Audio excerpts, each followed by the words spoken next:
All right, welcome to another Surviving Mars video. This is another quick start guide, and this one we're going to be playing as Russia, and we're going to be using the Futurist commander profile.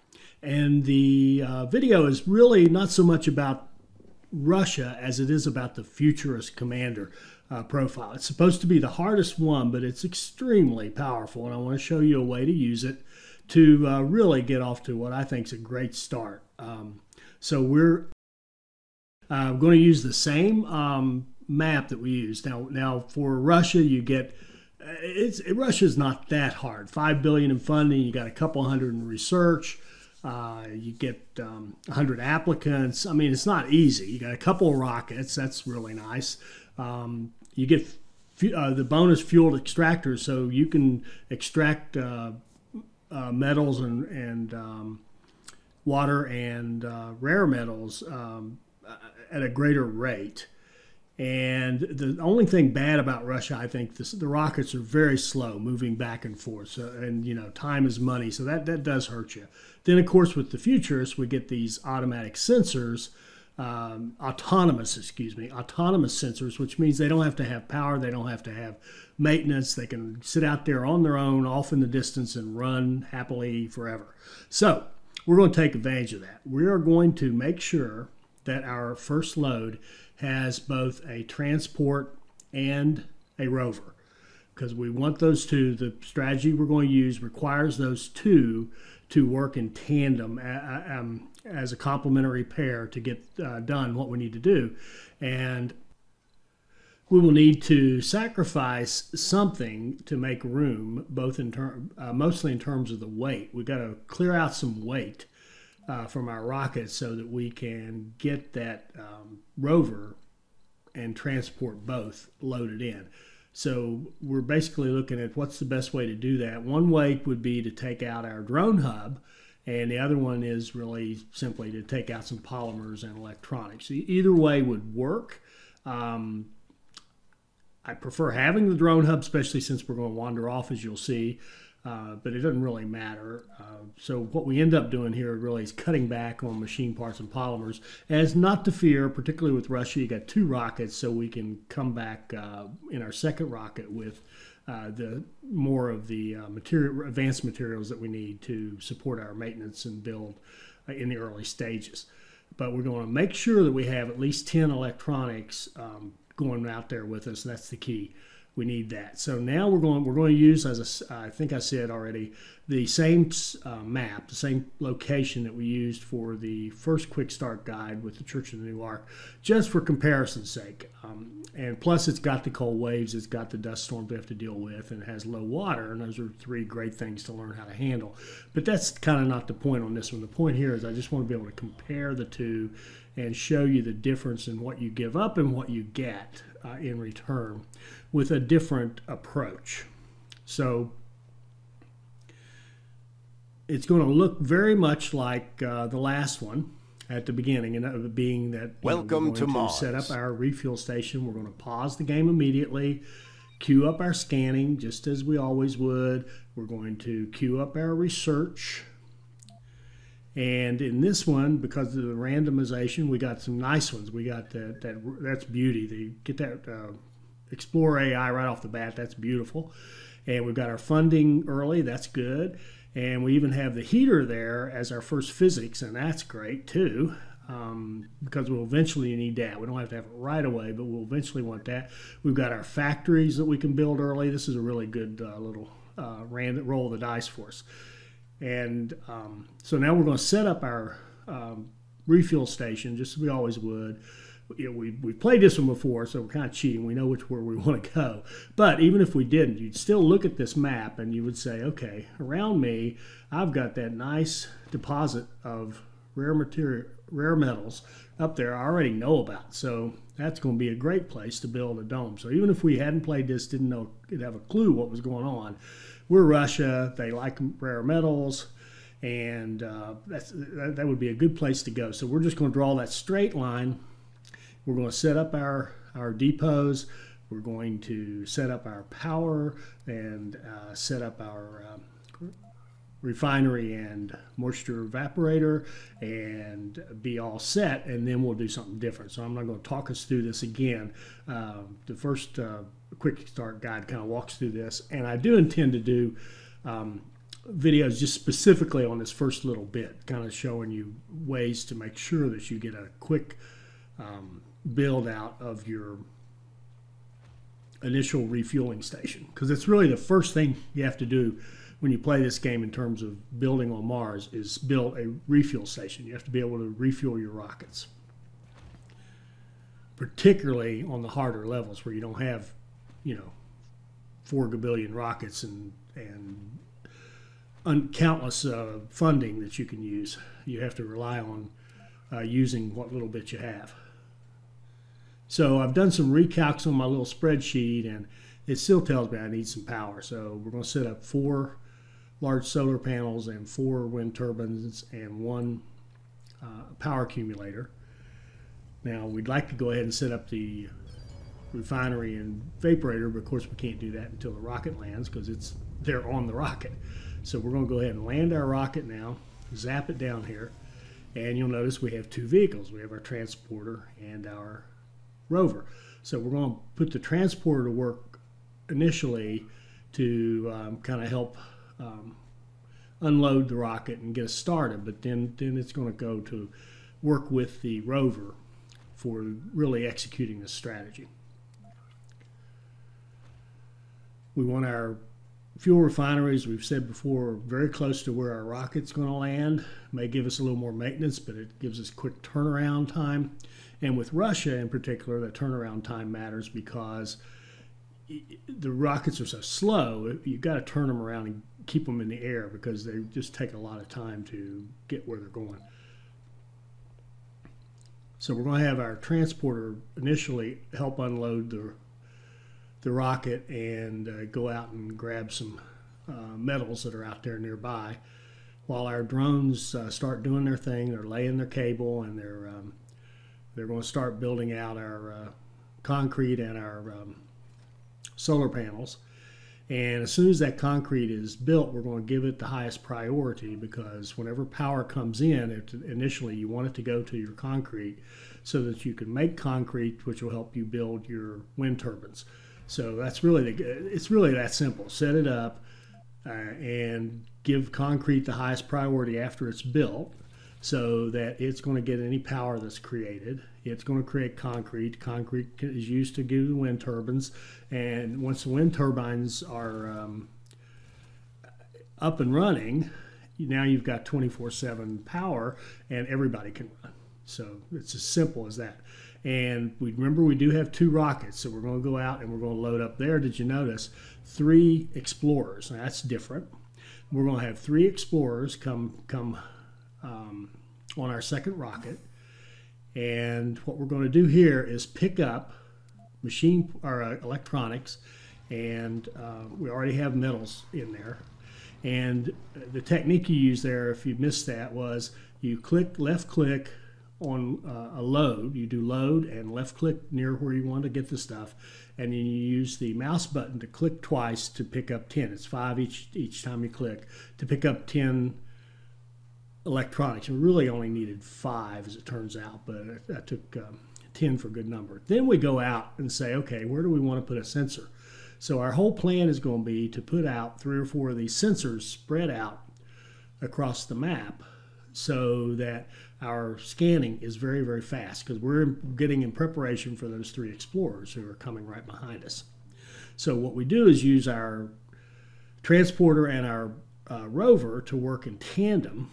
And what we do is go out and have that transporter that's carrying metals and electronics, which happens to be exactly what you need to build a sensor tower, where he dumps it there on the ground. You give the command to build the tower. The rover comes up, they jump out, build the tower. Then you have the transporter pick up what he just got through dumping, and now we're going to go do that again. Now you'll notice all the way through, so we're going to just pick a spot. Now what we're doing is saying, okay, we've got one there, now we want to go up past where that one will influence, get kind of one past where that will influence, and build another tower up there. Then we'll rinse and repeat this, going further up to, let's call it the north, and then we'll come all the way back down and do one over to the west of our starting base. And in this particular build, I think I forgot at the beginning to actually build the tower on our own base. That was pretty stupid of me. I do figure it out here. I think it's right here. I figure out, wait a minute, I didn't even build a tower on my home base. Let me see if this is the place where I get it right or not. Either way, I do finally figure it out. And that was really, really dense. But also, by the way, after this video, I figured out a better way to do this load. Notice I'm having to hit the load twice. I don't know why that is, but you have to pick it up. He'll do it once and he'll pick up the metals, the second time electronics, or vice versa, but he won't pick them all up at once. Now, I figured out the way to deal with that is to set up a transport route. So you just pretend you're doing a transport route to the next place you want to build a hub, and you say, pick up everything in this sector and take it up here to where we want to build our next hub. And then on the way up, you just tell him dump everything there, and he just waits, and then you set up another transport route to the next one, and that way he'll pick up everything on one command. Either way works. The way we're doing it here works just fine. It's just a little less micromanagement if you just say, get me a transport route, pick up everything in your sector, and take it to the next sector where we want to build a sensor tower. Sector scanned. And once we get these built, and it turns out we only need to cover the space we have, we only needed 4 towers plus the one in our base, so 5 towers altogether. But that gives us coverage so that we're getting good bump here. I finally figured it out and build one in my own base. That should have been built first. That should be part of your natural build. Even if you don't have autonomous sensors, you should be building one in your base. So here we're going to send them over here to the west of our base to build that one last one we're going to use in this initial stage. So once that's done, now we're going to have really good scanning across basically the usable portion of the map. And by that I mean, in this case, it's all the flat land, relatively flat land down here in the valley that we could build on or run our explorers to look at anomalies and what have you. And the whole point of this, of course, is to uncover as many anomalies as we can, as fast as we can, without spending a fortune. Of course, those autonomous hubs are a good, cheap investment to do that for us. Now, when our second rocket lands, we're going to have 3 explorers here on Mars. Do we need 3 to do this? No, of course not. But remember, one of the key things we're trying to target early is to get the Explorer AI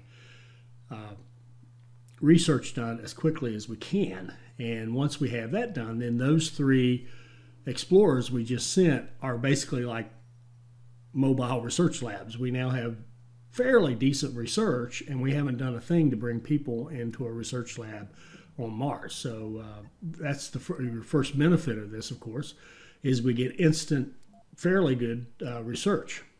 Second benefit is those 3, of course, can quickly uncover anomalies if they pop up all over the map, and we can quickly start to expose the tech tree. And that's very important, that you can expose that first tier of technologies, because if you can do that, then you can cherry pick which ones you want in order to get what you need. For example, if we were Church of the New Ark, we would really want farming or fungal farm because the hydroponics suck, right? So we would really want to expose that. But if we aren't getting enough anomalies, we can't do that. But with this strategy, we get anomalies pretty rapidly, and we can research them very quickly because we've got the 3 explorers, and that was going to allow us to line up our research in a very intelligent way and be able to get quite a bit of research done, and also expose that tree to give us the options that we want to see.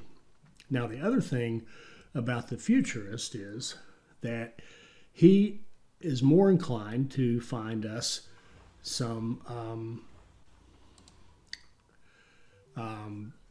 breakthrough technologies. Well, breakthrough technologies can be, simply put, awesome.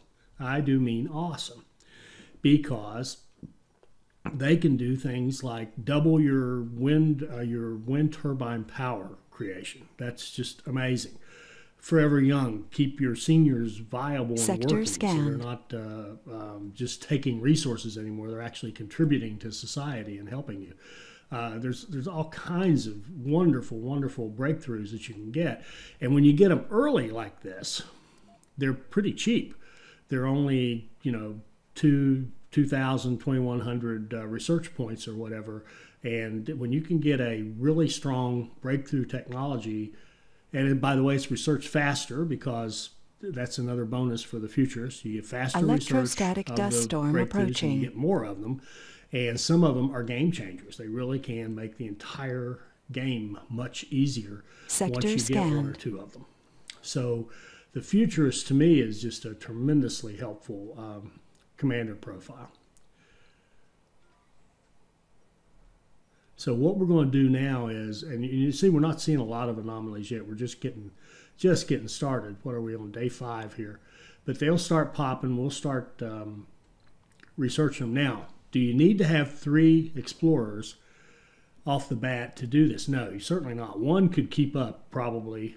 He'd be very busy, but one explorer could keep up with what's going on and do all this. But the point of having 3 is because once we get that Explorer AI, which we already have, you can see we're at 440 research right now, and we haven't, thought about bringing a person out there to put them in a research Sector lab. scanned. So we've got 440 research going. So we're ticking off these early stage researches about 1 every 3 days, which is pretty decent up early.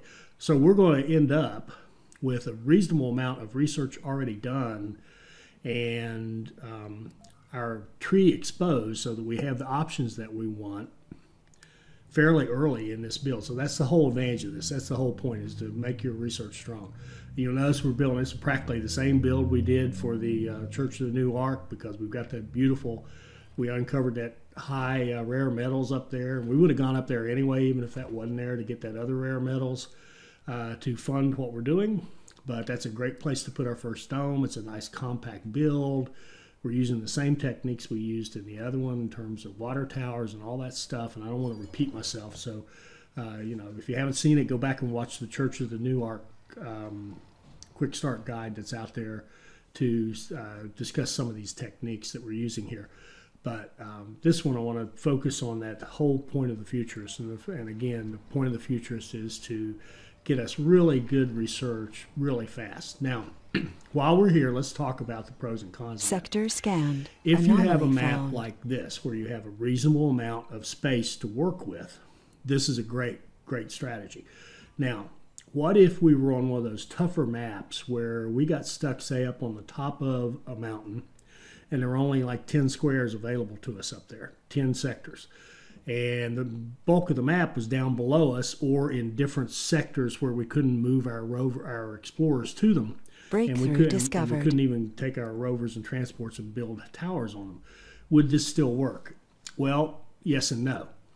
Yes, it would still work, but it would have to be delayed significantly. So it wouldn't be so much as a starting strategy as it would be a mid-game strategy, where you would, when you finally worked your way off the little area Anomaly where you were, analyzed. like your little plateau or whatever, through the use of a tunnel, then once you got that tunnel set, you could set some power down in your new area, and then you could go off and do this exact same thing. You could run off and set up some sensor towers, set them up quickly, and yada, yada, yada, and there you go. Now, another option, Sector too, scanned. if you're in this deal with the futurists, is if you are in a limited space, go research deep scanning, and then rescan the same section, and you will get more anomalies, and you will also start finding deep deposits, which Research could complete. be very useful to you later on. They're not going to help you early game because you're not going to have the technology probably to take advantage of them, but later on in the game they can help you. The deep deposits make a big difference. So I hope you get the kind of the general idea here is just basically, if you're going to play Futurist, Sector do what he scanned. does, which is Anomaly build found. those autonomous sensors and then really supercharge your research. I said I was going to try to stay away from this, but this really does get to be quite repetitive now. We're going to keep, well, you can see now, look at this. We're very early in the game, and we're already starting to expose a large portion of our research tree, and that's great because it's giving us the right things to research. It's giving us the Earth-Mars Initiative, which gives us another 100 research points. It already gave us the Explorer AI, which is 100 points. We're already getting decent research at 440. When we get that other Earth-Mars Initiative, we'll be at 540 research. Sector scanned. Like I said, we're not even close to bringing people yet. So we're Anomaly basically analyzed. Doing pretty good research. And the other thing, too, is our research, of course, is being augmented by every time we find one of those anomalies that have the little beaker symbol on them. They give us research points, so that helps us finish off the research. So we're not just, sitting here exposing a bunch of things we're not using. We're actually finishing off some of this research. So when we're done with this quick start for Russia with the Futurist, we will have quite a bit of the research already done. So we will already be in a very strong situation at that point. Cable fault reported.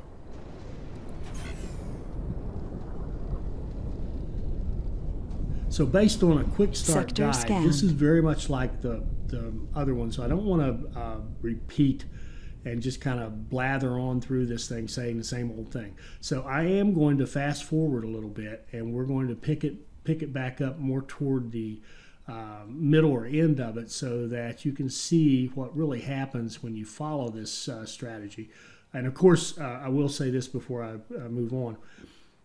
The key here is being able to control Milestone your explorers. achieved. It's super, Sector super scanned. easy. In fact, Anomaly I'm going to found. put out a video dedicated to the various ways you can control these and what you see and how to interpret what's going on with them. But it's not that difficult. It really isn't. Just grab an explorer, go explore an anomaly. When his power's low, take him back and get him charged up. See, so here I'm sending a couple of guys out to do those two. The two of them popped up. I can do them both at one time, virtually, practically, and really move right along here. So anyway, it's more and more the same for a bit. So let's fast forward a little bit.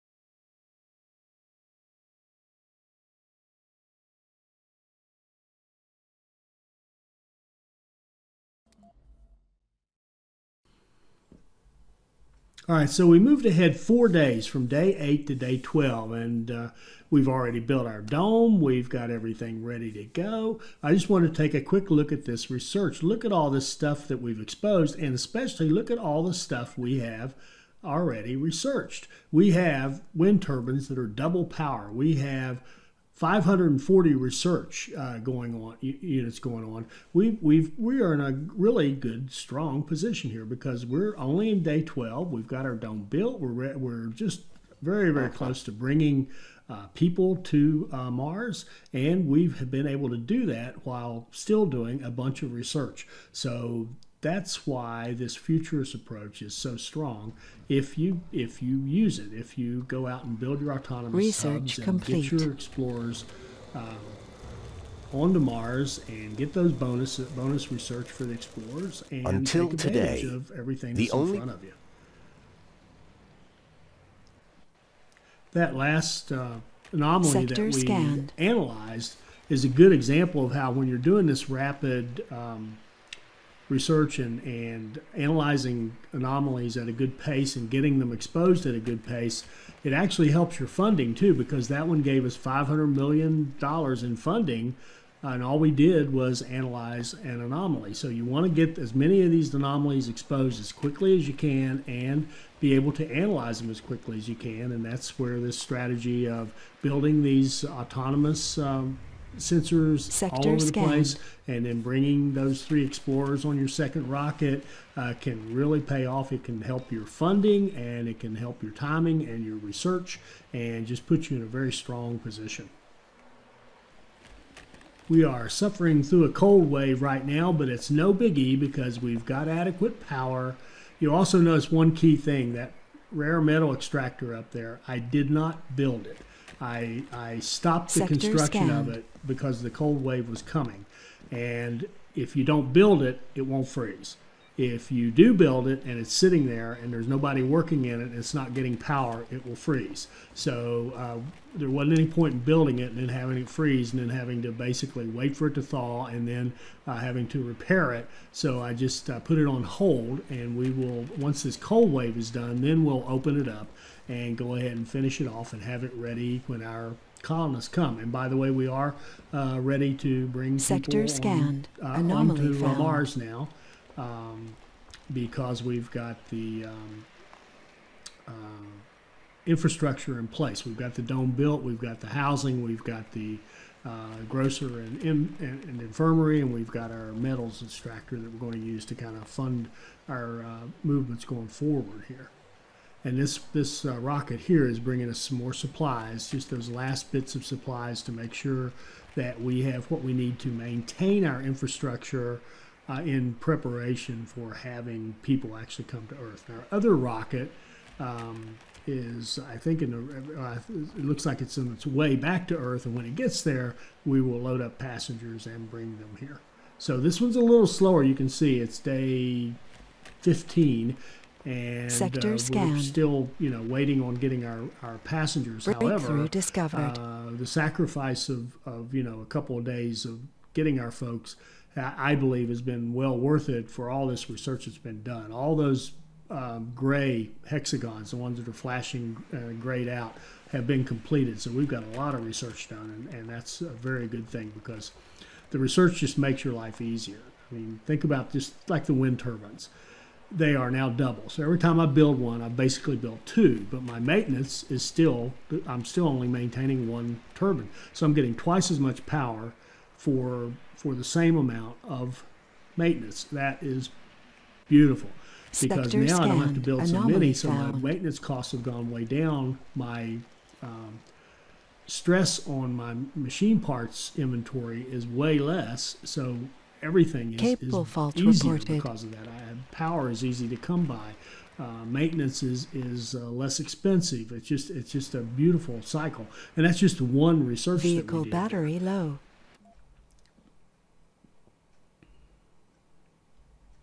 And plus, we're also being able to, again, because we're able to do this research before we even bring people on the planet, we're able to get some of the things like some of the training done so that they're actually more productive when they do arrive. And we're able to get this, you see that extractor amplification. We're going to have our extractors actually able to give us more production, so that our extractors are going to be better, and we're going to get more rare metals from that rare metal extractor to fund our other work and other things we Vehicle battery want to do. low. Again, because we've been able to do the research. Sector so not to beat scan. a dead horse, but having those sensor towers out there doing these rapid scans and going out with our 3 explorers Anomaly and quickly analyzed. doing those anomalies there. We just finished another one. It can really set you up to make your whole life better. It can make everything easier for you, and regardless of how hard the map is, regardless of how hard the situation is, if you can do something like this where you can get that research going early prior to bringing your folks onto the planet, all the better.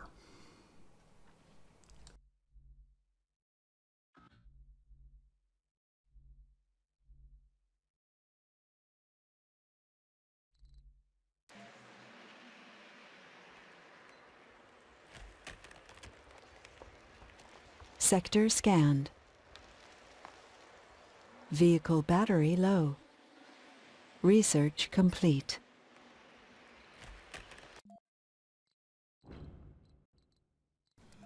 So now we're going to pick the folks that we want to come on our first manned rocket, and I always like to go, and this isn't always, there's sometimes if you go conservative you don't do this, but I like to go with the sexy trait and of course any of the genius or celebrity or saints that are available. And then we're going to load up with geologists. We'd love to have 6 geologists, 3 medics, and then 3 really good people, whatever they are, characteristics that we like. Whether they're specialists or not is not the issue. It's we want 3, the last 3 to have really good characteristics that we can use.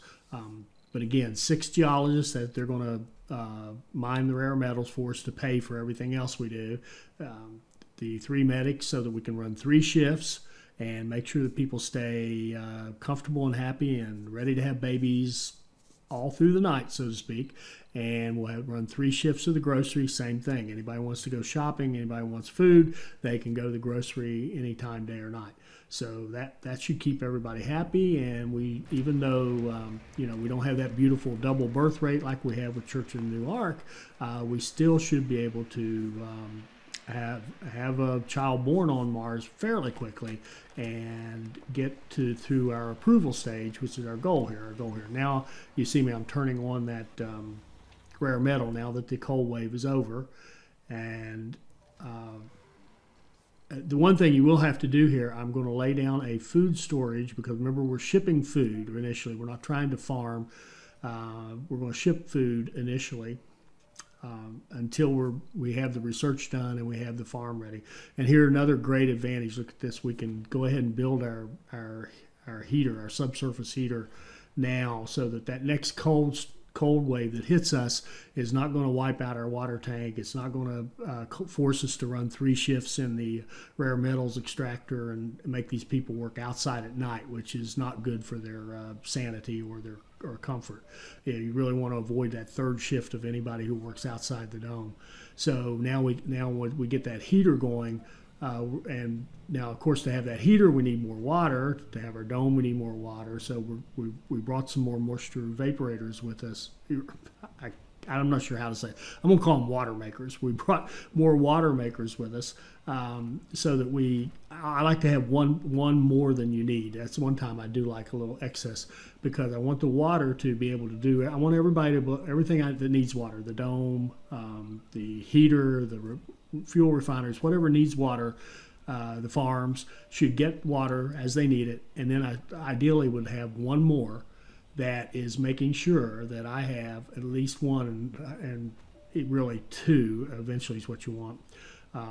Water tanks full of water, because again, when a dust storm hits, all those water makers are going to shut down, and we got to rely on what's in our tanks. And if we don't have full tanks, guess what? We start losing people. And even if they don't die, what happens is their sanity starts dropping lower and lower and lower. Their morale drops lower and lower and lower. Their health even starts dropping lower and lower and lower.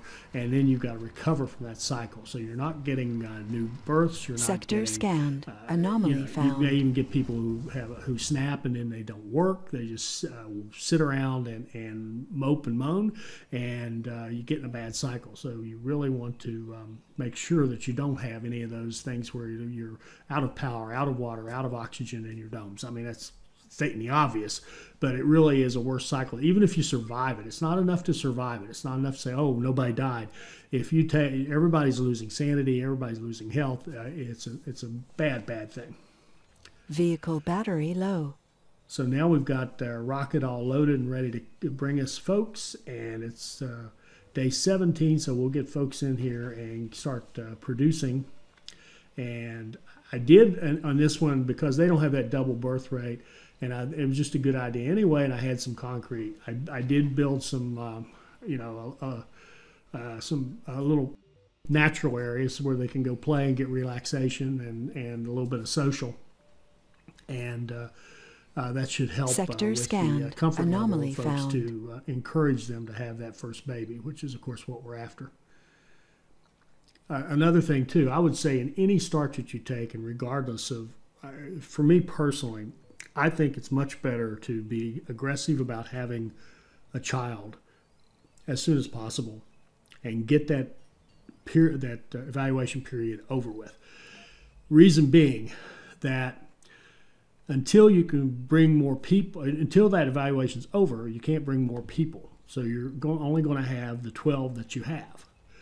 Now, if those 12 are not pumping out something really useful, like, for example, rare metals that you can sell to buy other things, or Research maybe making machine complete. parts or Anomaly research or whatever. analyzed. But even if they're doing research, unless that research is finding you some money, you could get in a situation where if it's taking you 10 days to get a positive evaluation for your colony, in other words, you don't have any children in that time period, Sector what scanned. happens is I still have to maintain all this stuff that keeps all these people alive, and that maintenance is ongoing, Anomaly piling up. analyzed.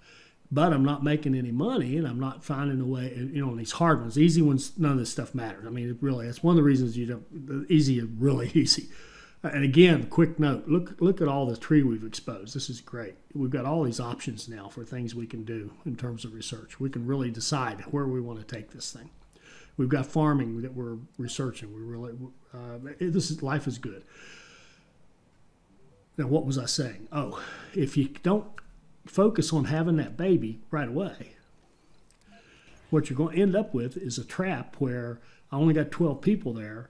They can only do so much, and I can't get anything else. So what you're going to end up doing is shipping in a machine parts factory and working 2 people on it, and then getting a polymer factory and working 2 people on it. So you're going to have this piecemeal production, bad production. You're going to have everybody spread. You're going to have people working jobs they're not designed to work. You were not a specialist, wrong job, and you're going to have a very, I would say, workable, you could stay alive, but dysfunctional, inefficient economy. And the way to have a strong, functional one is get that baby fast, get that approval fast, and have the ability to bring the right people that you need Sector to scanned. support your growth and to be able to put the right specialists in the right and jobs. Determination. So, Milestone achieved. All right, New so colonists I have think arrived. that was our people, wasn't it? I'm kind of talking too much and not paying attention. Yeah, I think so.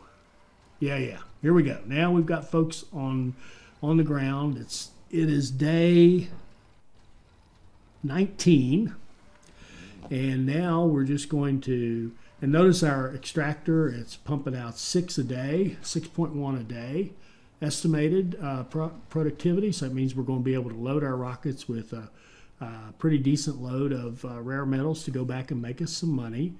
Our funding's actually pretty good now, a lot because of our research. We've got almost $1.5 billion.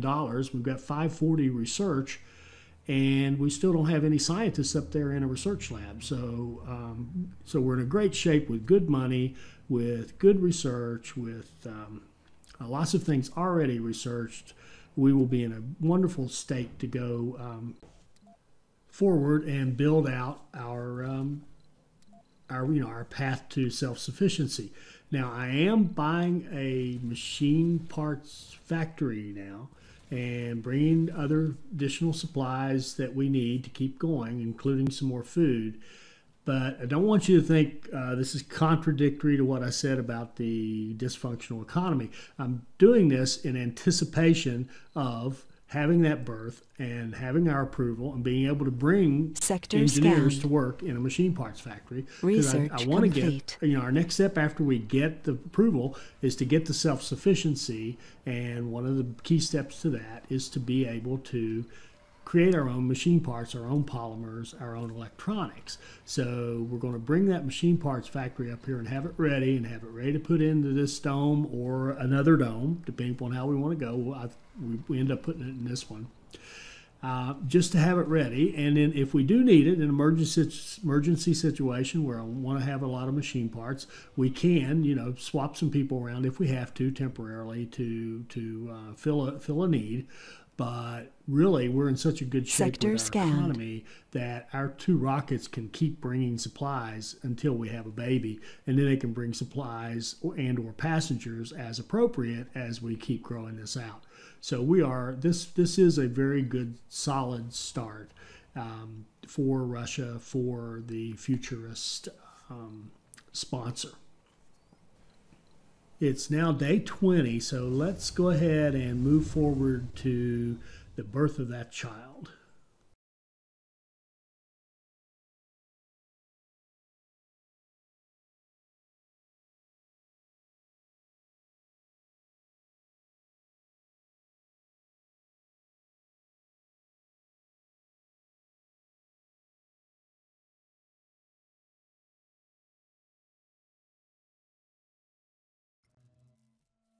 Sector we moved scanned. ahead to day 24. Our Russian friends took their sweet time, but here's our baby. Been born on so Mars. We get our baby on day 24. It's truly a unique So miracle. this particular start took us 24 days, as opposed to the 18 days we saw with the Church of the New Ark. And actually, by the way, I did replay that.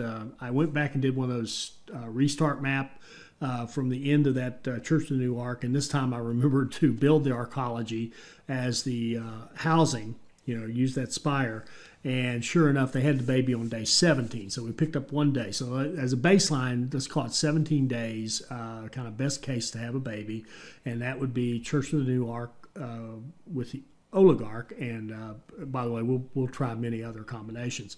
But this took us 7 more days. But during those 7 days, we accumulated a ton of research.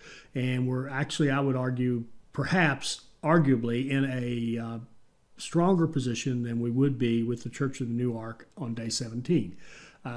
Because our economy is so strong, we've got lots of money, we've got a bunch of research done, and now when we start moving people up there to do research, it'll get even better. So this, I believe, is a very good, viable starting strategy that you could use on any of your sponsors. And by the way, it just it just blows through the roof with Europe. Because think about it, Europe gets paid every time they complete research. And what did we do in this one? Before we even had people on the planet, we were completing research. And Europe gets 400 research to start with. So take that 400, add 240 for the 3 explorers, that's 640. Another 100 for the sponsor addition. So now you're at 740 research without ever moving anybody onto the planet. And every time you complete research, you are getting more funding. So if Europe was doing this strategy, they would be blowing through the roof. And I know that for a fact because I've done it. It's just really a strong one for them. So let's wrap this up. Keep in mind this works the best on a more open map where I have some room to go, but it can be used on a tighter map where I have to move. It just has to be delayed to make it work.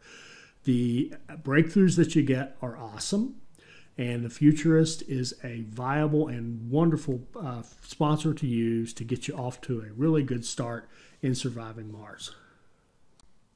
I hope you enjoyed this. I hope it'll help you become a better player, and I hope you'll join us for our next video. Thank you.